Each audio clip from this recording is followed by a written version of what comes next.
أجتاز السماء جلالا فأزيد أسراب الغيوم جمالا. بسم الله الرحمن الرحيم. الحمد لله رب العالمين والصلاة والسلام على أشرف المرسلين. أيها الإخوة والأخوات, السلام عليكم ورحمة الله وبركاته. Bonjour à toutes et à tous et que la paix soit sur vous.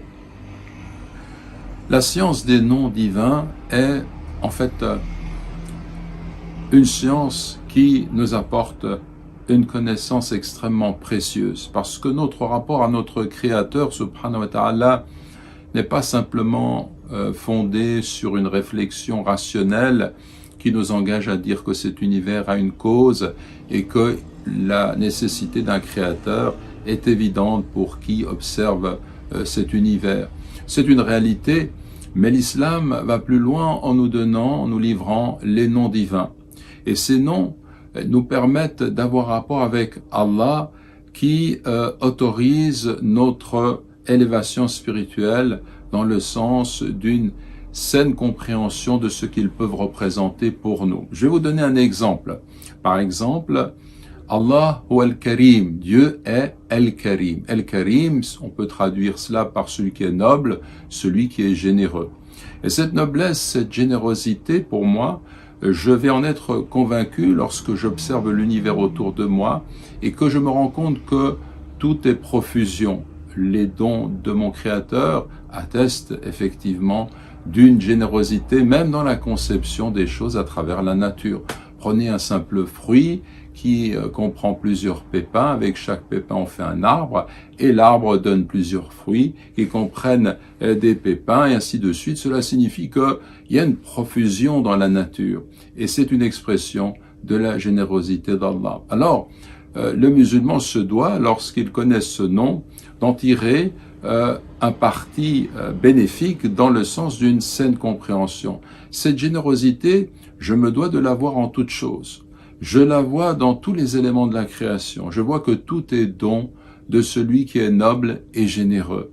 Et en fait, à travers les éléments que j'observe, le ciel, les astres, le soleil, les étoiles, l'air que je respire, tout cela est une expression de sa miséricorde, de sa générosité. Alors je vois le monde d'une autre façon. Je ne vois pas simplement une surface opaque des choses dites appartenant à la nature, du monde matériel, mais je vois derrière ce monde matériel la volonté d'un Dieu noble et généreux qui est à l'œuvre, et je perçois l'univers autrement. Un autre aspect de cette perception des noms divins me conduit également à me dire que la générosité, la noblesse, eh bien l'homme peut aussi acquérir cela, peut prendre modèle sans se comparer bien entendu au Créateur, mais c'est un modèle pour lui. Je dois apprendre à être noble et généreux. La noblesse, par exemple, consiste pour un être humain, lorsqu'il est agressé verbalement, de ne pas répondre sottement de la même façon, mais de se maîtriser et de tendre sa main et d'aller vers l'autre avec un cœur qui est ouvert, de lui pardonner et d'essayer de rétablir le dialogue. C'est un exemple. La noblesse, c'est une attitude digne qui révèle justement un tempérament aguerri, sage, qui comprend comment il faut se comporter en face de la sottise et de l'ignorance, par exemple. Ou bien la noblesse et la générosité, cela signifie que je me dois d'être généreux.